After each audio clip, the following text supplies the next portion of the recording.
आज गंगानगर कॉलोनी में सबसे पहले तो मैं अपने छोटे भाई सागर, मोनू भाई और उनकी पूरी टीम, गौरव गिन्नी जी, गौरव पाल जी, जिन्होंने आप लोगों ने आज सफल कार्यक्रम किया, मैं आप बधाई के पात्र हो। आपको साधुवाद, बहुत बहुत साधुवाद।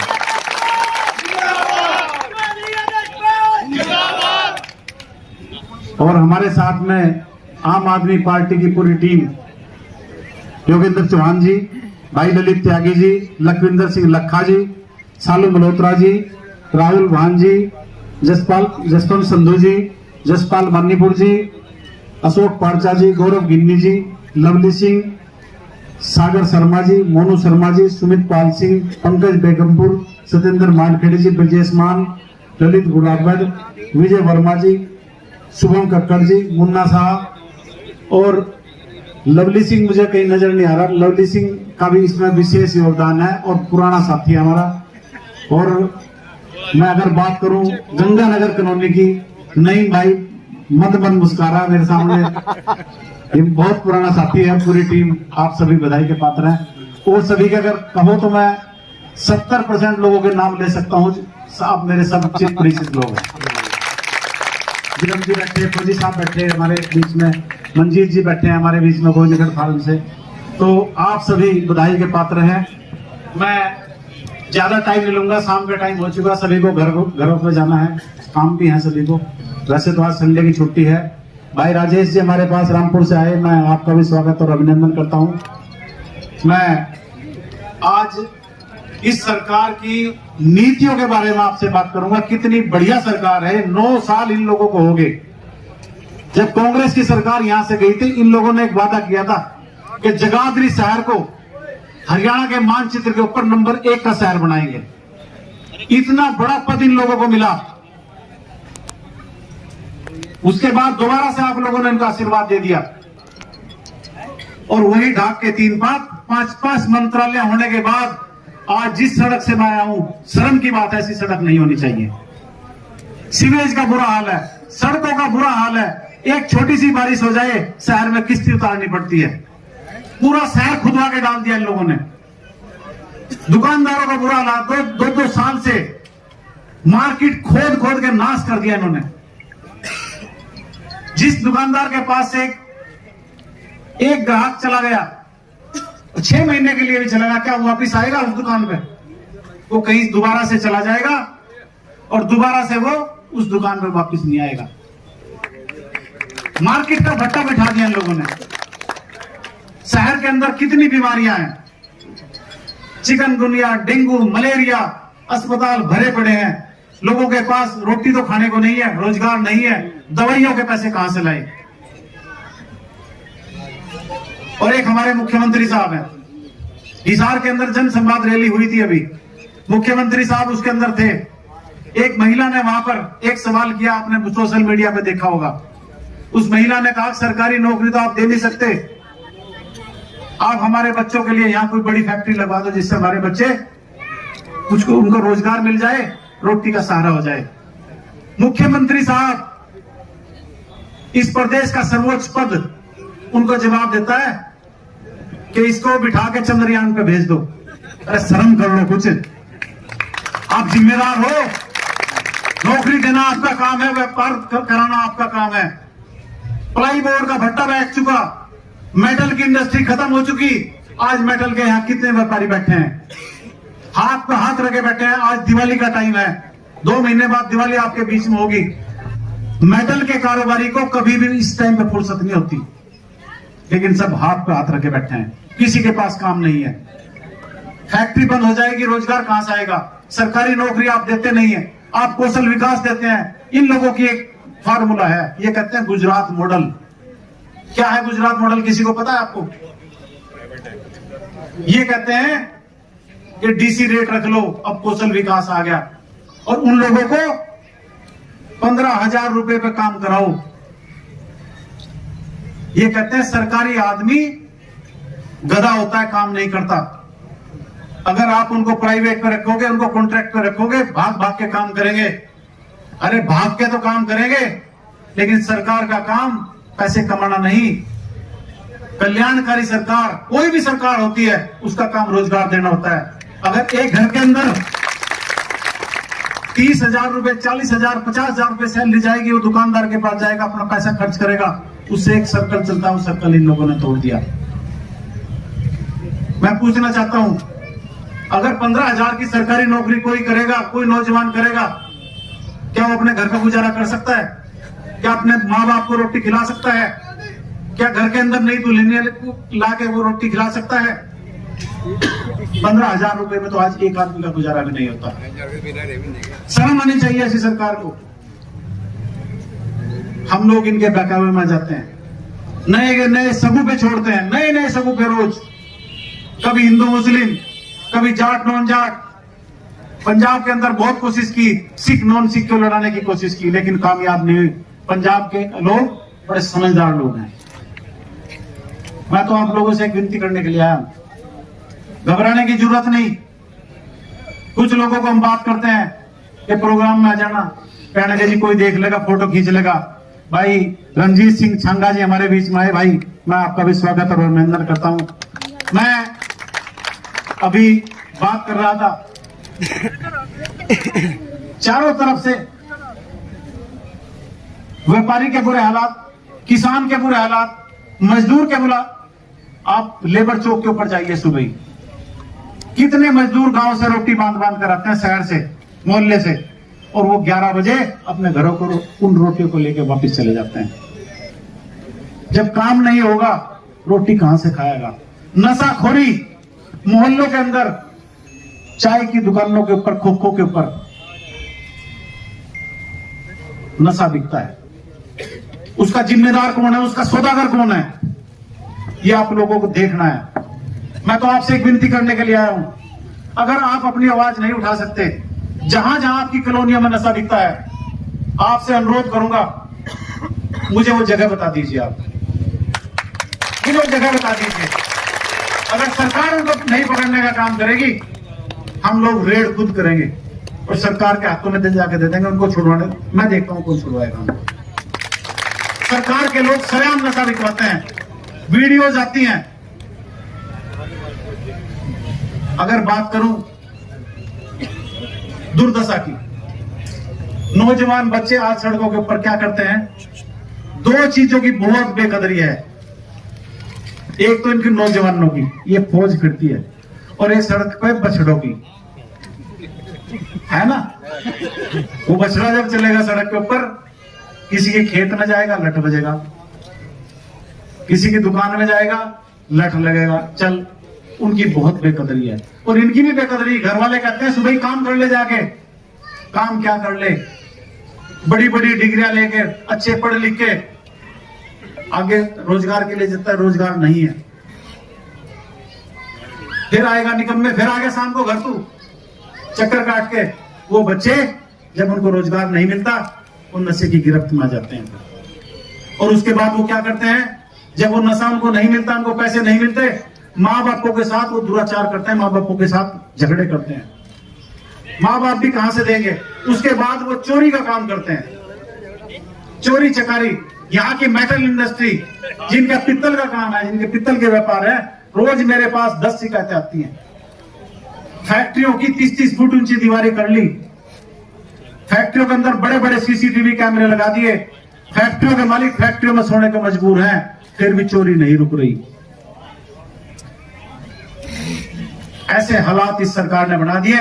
इस सरकार को चलता करने का काम आ गया। लोगों को उलझाने के लिए इंडिया का भारत बना दो। हमें क्या लेना देना? हमारे लिए इंडिया भी बराबर है, हमारे लिए भारत भी बराबर है। हम भारतवर्ष के आदमी हैं। भारत तो हमारा बहुत पुराना नाम है, हमारे महापुरुषों ने इसका नाम भारत ही रखा था। उलझाने का काम करते हैं। हर आदमी राशन की लाइनों में लगा दिया। एक वो क्या खुले हुए हैं जी, जहां अटल सेवा केंद्र, उनके ऊपर लाइन लग रही, पोर्टल, हर चीज पोर्टल की सरकार है। और मैं कहता हूं आप लोगों से भी, इनको पोर्टल पे चढ़ा के वापस कर दो, कुछ नहीं रखा। अगर आपके लोगों को अच्छा रोजगार चाहिए, अच्छा स्वास्थ्य चाहिए। वो देश के अंदर एक ही नेता है, एक मसीहा पैदा हुआ। 70 साल में जो लोगों को नहीं मिला, 7 साल में वो दिल्ली में देकर दिखा दिया, 1.5 साल में पंजाब में देकर दिखा दिया। और ये लोग कहते थे कहां से देंगे। दिल्ली की सरकार 7 साल पहले जब सत्ता के अंदर आई थी, 20,000 करोड़ रुपए का नुकसान था, कर्ज था दिल्ली सरकार के ऊपर। इतना कुछ फ्री देने के बाद उनकी नीयत साफ है। आज वो सरकार 8,000 करोड़ रुपए के प्रॉफिट में, ये मैं नहीं करा, ये आप खोल के देख लीजिए, गूगल खोल के देख लीजिए। वही पंजाब की सरकार जो घाटे में चलती थी, जहां पर ब्लैकआउट होते थे, बिजली नहीं मिलती थी, आज वो सरकार 24 घंटे बिजली देती है। किसान को फ्री बिजली, 600 यूनिट 2 महीने की फ्री बिजली। जिसकी 600 यूनिट से नीचे की है, कोई भी है, उसकी फ्री बिजली है। और वही चीज पंजाब के अंदर ये कहते थे कहां से बिजली देंगे। कोयला इनके पास 2 दिन का भी बाकी नहीं था पंजाब के अंदर उस टाइम पे। आज पंजाब के अंदर 60 दिन का कोयला है। मैं नहीं कहता हूं, आप पता करा लीजिए पंजाब गवर्नमेंट के पास ना बिजली की कमी, ना कोयले की कमी, और फिर भी प्रॉफिट में है। वहां पर 4 यूनिट, 4 जैसे हमारे यहां थर्मल पावर है ना, 4 थर्मल पावर पंजाब के अंदर है। 3 प्राइवेट है, 1 सरकार का है। सरकार का यूनिट बंद पड़ा था, वो चालू करने का काम किया सरकार ने, और 3 यूनिट में से 1 यूनिट ने हाथ उठा दिया प्राइवेट ने कि मैं नहीं चला सकता इसको। हरियाणा पंजाब की सरकार ने उस यूनिट को परचेज करने का काम किया, खरीद लिया, और ये कहा कि हम चलाएंगे इसको, और पंजाब सरकार ने उसको चलाना शुरू कर दिया, प्रोडक्शन उनका चालू हो गया। एक तो ये लोग हैं जो बेच रहे हैं, एक तरफ वो सरकारें हैं जो खरीद रही हैं। तो आप लोगों को फैसला करना है। अगर आपको फ्री बिजली चाहिए, मैं स्वास्थ्य की बात करूंगा। स्वास्थ्य का बुरा हाल है, सारे के सारे सरकारी अस्पतालों में तो ना डॉक्टर है, ना मशीन है, ना दवाएं हैं। उसके बाद कहां जाते हैं? प्राइवेट। हालत खराब है पीजीआई। जब हम अपने आदमी को लेके यहां से चलते हैं, क्या मैं पूछना चाहता हूं कितने घरों के पास 20,000 रुपए घर में रखे? कितने घरों के पास? हाथ उठा के बता दो। नहीं होते हमारे पास। मजबूरी है, हम उसको लेकर हॉस्पिटल जाएंगे, और हॉस्पिटल में जाते ही सरकार के पास तो कुछ है नहीं, ना डॉक्टर, ना दवाएं, ना मशीन। प्राइवेट के अंदर जाएंगे, वो कहेंगे 25,000 रुपए जमा करा। अगर एक रात रख लिया, अगले दिन फिर कहेंगे 25,000 जमा करा। कहां से लाओगे आप? अपने किसी प्रिय से, आरती से, किसी पड़ोसी से, किसी रिश्तेदार से उधार उठाओगे, और 2 दिन के बाद कह दिया जाएगा कि पीजीआई लेके चले जाओ। हमारे पास यहां से चंडीगढ़ जाने के पैसे नहीं, हम कहते हैं चलो घर। डॉक्टर ने कह दिया कि सेवा कर लो, बच नहीं सकता। डॉक्टर ने नहीं कह दिया, हमारी जेब ने कह दिया। हमारी जेब अलाउ नहीं करती, हमारा मरीज बच सकता है। 90% लोग इलाज के अभाव में दम तोड़ जाते हैं। वो दिल्ली की सरकार, जहां आपका मरीज हॉस्पिटल गया, पहले तो सरकारी अस्पतालों के अंदर पूरे डॉक्टर हैं, पूरी मशीन है, पूरी मशीन है, पूरी दवाएं हैं। मेरा खुद का बेटा डॉक्टर दिल्ली के अंदर लगा जाके। पंजाब हरियाणा की सरकार एक डॉक्टर को क्या सैलरी देती है? 65,000 रुपए। वही दिल्ली की सरकार एक डॉक्टर को कितनी सैलरी देती है? 1,20,000 रुपए। यहां नौकरी कौन करेगा आपके पास? मेरा खुद का बेटा दिल्ली के अंदर डॉक्टर है। अभी घर पे आया था रक्षाबंधन में, मैंने पूछा इलाज कैसे करते हो? मुझे शुगर की बीमारी है, 5,000 रुपए महीने का खर्च है। अगर वहां दिल्ली के आदमी को कहे पापा कोई जरूरत नहीं, दिल्ली के आदमी को आना है, अपनी शुगर चेक करानी, मशीन में चेक करा के 1 महीने की दवाई फ्री दे देते हैं उसको। अगले महीने फ्री, अगले महीने फ्री। दिल्ली के किसी आदमी को दवाओं के पैसे देने की जरूरत नहीं, किसी डॉक्टर की फीस देने की जरूरत नहीं। अगर आपके मरीज को कोई गंभीर बीमारी है, 1 करोड़ रुपए का भी इलाज है अगर है, तो दिल्ली की सरकार बैन करती है। प्राइवेट में नहीं होता, प्राइवेट में चला जाइए। अगर सरकारी में नहीं है ना, तो प्राइवेट में चले जाइए, उसका बिल दिल्ली की सरकार देने का काम करती है। यही चीज पंजाब के अंदर 564 मोहल्ला क्लिनिक खुल गए। जैसे आपकी कॉलोनी गंगानगर है, आपके बराबर में शांति कॉलोनी है, 5-4 कॉलोनियों का एक मोहल्ला क्लिनिक खुल जाएगा। वहीं पर एक डॉक्टर बैठेगा, टेक्नीशियन बैठेगा, लैब होगी, डिस्पेंसरी होगी। आपको कहीं जाने की जरूरत नहीं। कोई गंभीर बीमारी होगी तो आपको सिविल हॉस्पिटल जाना पड़ेगा। पंजाब के अंदर 564 मोहल्ला क्लिनिक आज तक खुल चुके हैं। 664 हो गए, सॉरी जी, 664 हो गए। तो आपको ये बेईमान लोग चाहिए या वो ईमानदार लोग चाहिए? फिर भी प्रॉफिट में है वो लोग। इतना कुछ फ्री देने के बाद प्रॉफिट में है। लेडीज का किराया फ्री है, लेडीज का बसों के अंदर, दिल्ली के अंदर भी, पंजाब के अंदर फ्री है। ये रक्षाबंधन में फ्री करके वही लूटते हैं। हाँ, बहनों को हमने फ्री करा दे दिया, रख लो भाई अपने पास। मैं पेंशन की बात करूंगा। सरकारी आदमी 36 साल तक सरकार की सेवा करता है,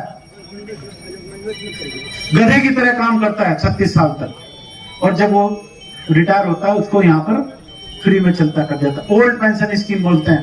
पंजाब के अंदर अगर आज कोई कर्मचारी रिटायर होगा, उसको ओल्ड पेंशन स्कीम के तहत पुरानी पेंशन, पीछे भी अगर कोई रिटायर हो गया, उन सबको पेंशन देने का पंजाब सरकार कर रही है। अगर आपके अंदर हिम्मत है, आपकी सरकार, आप देने का काम करो। ऐसी ऐसी बहुत सी योजनाएं हैं। यहाँ क्या कहते हैं, आयुष्मान कार्ड। आयुष्मान कार्ड कितने लोगों के बने हुए आपके? पहली बात तो आयुष्मान कार्ड नहीं बनते। जिनके बन गए वो जाके हॉस्पिटल में चलते नहीं,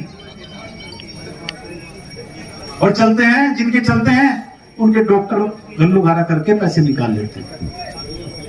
आपको दिल्ली पंजाब में कोई आयुष्मान कार्ड बनाने की जरूरत नहीं।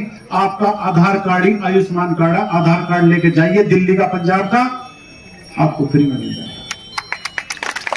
बहुत सी ऐसी योजनाएं हैं, आपको किसी की चीज की जरूरत नहीं है। बस मैं तो ये कह रहा हूं, इनको परिवर्तन का दौर है, पलटी मारने का काम करो, और किसी और के बहकावे मारने की जरूरत नहीं।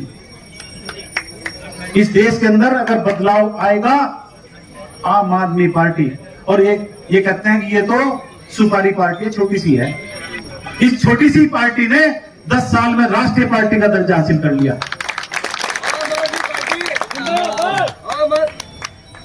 तो मैं तो बस आपसे यही विनती करूंगा, काफी समय हो चुका,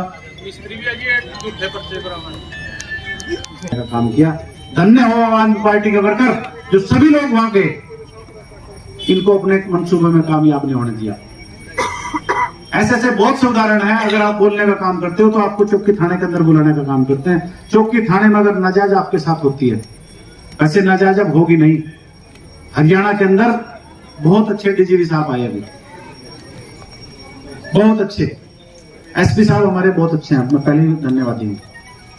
हो सकता है अब आपको ऐसे काम, गलत कामों के लिए चौकी के अंदर कोई नहीं बुलाएगा। तो मैं तो बस आपसे विनती करता हूं, नशे का व्यापार कहीं होता है, प्लीज हमें इन्फॉर्म करें। कोई किसी की समस्या है, आपका भाई, आपका भतीजा, जो भी मेरा आपके साथ में रिश्ता है, आपके साथ खड़ा होने का काम करूंगा। मैं दिल की गहराइयों से दिल की गहराइयों से आपका धन्यवादी हूं, जो आपने इतना समय लिया। गर्मी का भी समय है, और नहीं भाई तैयार हो जाओ। आप सभी का बहुत बहुत धन्यवाद सर।